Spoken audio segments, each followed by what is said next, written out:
I remember praying for a woman that had a tumor in her throat the size of a golf ball.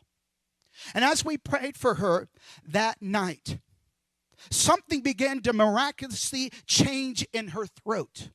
Although the tumor did not go away all the way, that night it began to shrink a little bit. When she went home, she laid down, and as she fell asleep, something began to happen. She began to cough. She rolled over, she grabbed a Kleenex, and she noticed that as she spit up in that Kleenex, she spit up the tumor that began to dissolve in her throat.